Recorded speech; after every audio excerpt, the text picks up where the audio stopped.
Hi అండి. నమస్తే. నేను ఇందిర. ఈరోజు మన కిచెన్‌లో ఎన్నో పోషకాలు కలిగిన హెల్తీ డ్రై ఫ్రూట్స్ లడ్డూను ఈ వీడియోలో షేర్ చేయబోతున్నాను. ఇంట్లోనే మంచి టేస్టీ, హెల్తీ లడ్డూలు చేయాలంటే ఈ లడ్డు మీకు బెస్ట్ ఆప్షన్ అండి. ఇలా నేను చెప్పినట్లుగా ఈ లడ్డూలను ట్రై చేయండి. ఇలా చేశారంటే స్వీట్ షాప్‌కి మించిన రుచితో హైజీనిక్‌గా ఇంట్లోనే చేసుకోవచ్చు. ఈ లడ్డూలు తయారు చేయడం చాలా చాలా ఈజీ. కావాల్సినవి ఇంట్లో ఉండాలే కానీ 20 నిమిషాల్లో ఫ్రెష్‌గా ఈ లడ్డూలయితే రెడీ అయిపోతాయండి. ఇప్పుడైతే సూపర్ టేస్టీగా, ఎనర్జిటిక్‌గా అండ్ హెల్తీగా మనకు ఈ లడ్డూలు ఎలా తయారు చేయాలో ఇప్పుడు చూద్దామండి. ముందుగా అయితే నేను స్టవ్ మీద ఒక కడాయి పెట్టుకున్నాను. అది వేడయిన తర్వాత ఒక హాఫ్ స్పూన్ అంత నెయ్యి వేసుకొని బాదం పప్పు వేసుకోవాలండి ఒక కప్పు. అవి బాగా వేగేంత వరకు వేయించుకొని పక్కన పెట్టేసుకోవాలి. ఇప్పుడైతే అదే ప్యాన్‌లో మనం గోడంబి అండి క్యాష్యూ అంటాం గదా! మనం గోడంబి కూడా ఒక కప్పు తీసుకున్నాను. అవి కూడా మనకు బాగా వేయించుకోవాలి. బాగా సగం వరకు వేగిన తర్వాత అందులోనే నేను పిస్తా పప్పు ఒక హాఫ్ కప్పు తీసుకొని అందులోనే వేశాను. ఈ రెండిటిని బాగా మనకు మంచి అరోమా వచ్చేంత వరకు వేయించుకొని పక్కన పెట్టేసుకోవాలి.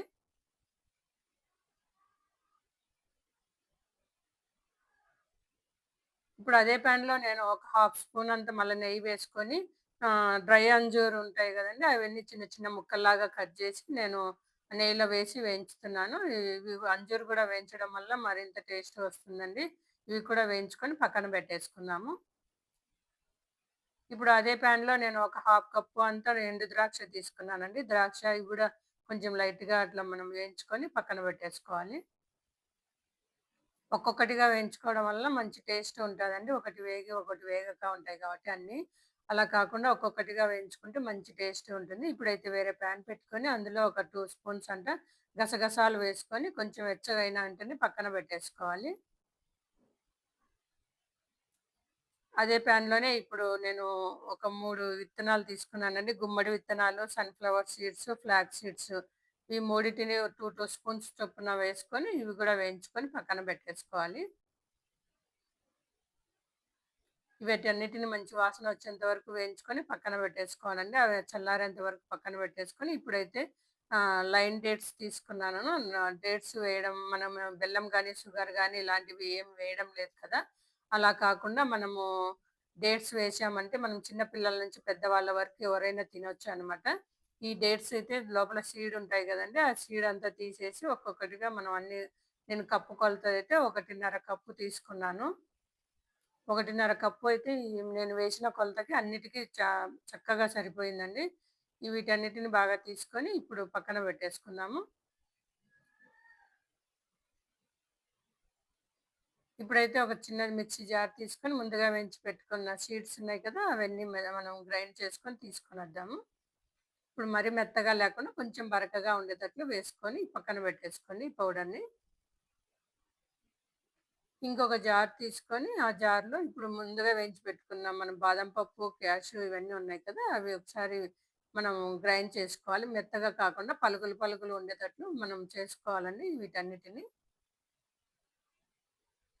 మరి ఇలాగే వేస్తే మనకు ముద్ద కట్టడం, మనకు లడ్డు చేసుకోవడం కష్టం. మనకు సరిగ్గా రాదు కదా! ఇలా నేను చూపించిన విధంగా గ్రైండ్ చేసుకొని ఇలా వేసుకున్నారంటే చక్కగా ఉంటుందండి. ఇలా పలుకులు పలుకులుగాగా ఇట్లా ఉండాలి చూడండి. ఇలా గ్రైండ్ చేసుకున్నామంటే చాలా బావుంటుంది. ఇప్పుడు అందులోనే గసగసాలు వేయించుకున్నాం కదా! అవి గూడా వేసేసుకోవాలి. అలాగే అంజీరు, ఎండు ద్రాక్ష కూడా నేను ఒకసారి గ్రైండ్ చేసుకొని అందులోనే వేసాననమాట. ఇప్పుడైతే ముందుగా పౌడర్ చేసి పెట్టుకున్న సీడ్స్ ఉన్నాయి గదా! అది గూడా ఆ పౌడర్ గూడా అందులోనే వేసుకొని అన్నీ బాగా చక్కగా కలుపుకోవాలి. అన్నిటికి అన్నీ అంటేటట్లు. అంజీరు, ద్రాక్ష ఇవన్నీ వేసాం కదా! వీటన్నిటిని బాగా కలుపుకొని పక్కన పెట్టేసుకోవాలి. ఇప్పుడైతే అదే జార్ తీసుకొని ముందుగా మనం సీడ్ తీసి పెట్టుకున్న డేట్స్ ఉన్నాయి గదా! వాటన్నిటిని మెత్తగా గ్రైండ్ చేసుకొని పెట్టుకోవాలి. ఇప్పుడు చూడండి మెత్తగా గ్రైండ్ చేశాననమాట. గట్టిగా ఉంటుంది. అలాగే తిప్పుకోవాలి. వాటర్ ఏమి వేయకూడదండి. మనం డేట్స్ ఒకటే తిప్పేసేయాలనమాట. ఇప్పుడు స్టవ్ మీద కడాయి పెట్టుకొని ఒక స్పూన్ అంతా నెయ్యి వేసుకొని అది వేడైన తర్వాత ఇప్పుడు మనం గ్రైండ్ చేసి పెట్టుకున్న డేట్స్ ఉన్నాయి కదా! ఆ పేస్ట్ అంతా ఈ నెయ్యిలో వేసుకోవాలి. వీటిని కొంచెం కొంచెంగా మనము లో ఫ్లేమ్‌లోనే మనం తిప్పుకుంటూ ఉండాలండి అడుగంటకుండా. ఇలా కలుపుకుంటూ ఉన్నామంటే కొంచెం మనకు పతలాగా అయిపోతుంది. బాగా మనకు కలుస్తుంది అనమాట. ఇలా బాగా 2, 3 నిమిషాలు బాగా కలుపుకున్న తర్వాత ముందుగా కలిపి పెట్టుకున్న ఇవి పప్పు దినుసులు ఉన్నాయి గదండీ! డ్రై ఫ్రూట్స్ అన్నీ వాటన్నిటిని డేట్స్‌లో వేసుకొని బాగా కలుపుకోవాలి.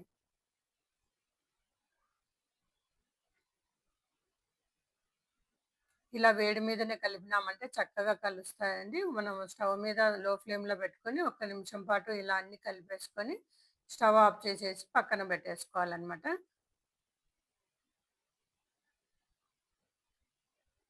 ఇప్పుడు ఇలా కలుపుకుంటూనే ఉండాలండి మధ్యలో. ఎందుకంటే అడుగంటకుండా ఉంటాయన్నమాట. మనం కింద పెట్టినప్పుడు గూడా మనం స్టవ్ ఆఫ్ చేసి కింద పెట్టేసుకొని బాగా ఇట్లా కలిపినామనుకోండి అంత చక్కగా కలుస్తుంది. కొంచెం చల్లారేంత వరకు అలా కలుపుకొని కొంచెం గోరువెచ్చగా మనకు లడ్డూలు చేసేటట్లు ఉన్నంత వేడి ఉంటే సరిపోతుంది. ఇలా కలుపుకున్న తర్వాత మనం ఒక్కొక్కటిగా కొంచెం వెచ్చగా ఉన్నప్పుడు కొంచెం నెయ్యి అంటించుకొని లడ్డూల్లాగా మనకి ఏ సైజు కావాలంటే ఆ సైజు లడ్డూలు చేసుకోవచ్చండి. ఎందుకంటే షుగరు, బెల్లము ఏది వేయలేదు కాబట్టి మనం చిన్న పిల్లల నుంచి పెద్దవాళ్ళ వరకు అందరూ ఈజీగా తినేయొచ్చు. చూశారు కదా! హెల్తీ లడ్డూలు అండ్ ఎనర్జిక్ లడ్డూలు మనం ఈజీగా చేసుకోవచ్చు. మీరు కూడా తప్పకుండా ట్రై చేయండి. ఇప్పుడు ఇంట్లోనే ఉంటాయి కాబట్టి మనకి ఇవన్నీ మనం ఈజీగా చేసేసుకోవచ్చు. ఈ లడ్డూలైతే అన్నీ చేసుకొని ఒక బాక్స్‌లో పెట్టుకొని 8 బాక్స్‌లో మనం రోజు ఒకటి చొప్పున తినేసినామంటే మనకు పోషకాలు గూడా తగ్గినవన్నీ మనకు కరెక్ట్‌గా మనకు భర్తీ చేసుకోవచ్చండి. రోజు ఒక లడ్డు తిన్నామంటే చాలా హెల్తీగా, ఎనర్జిటిక్‌గా ఉంటాం కదా! మీరు కూడా తప్పకుండా ట్రై చేయండి. మరిన్ని వీడియోస్ తోటి మీ ముందుకు వస్తూ ఉంటాను. ఓకేనా అండి? బాయ్ అండి. Thank you.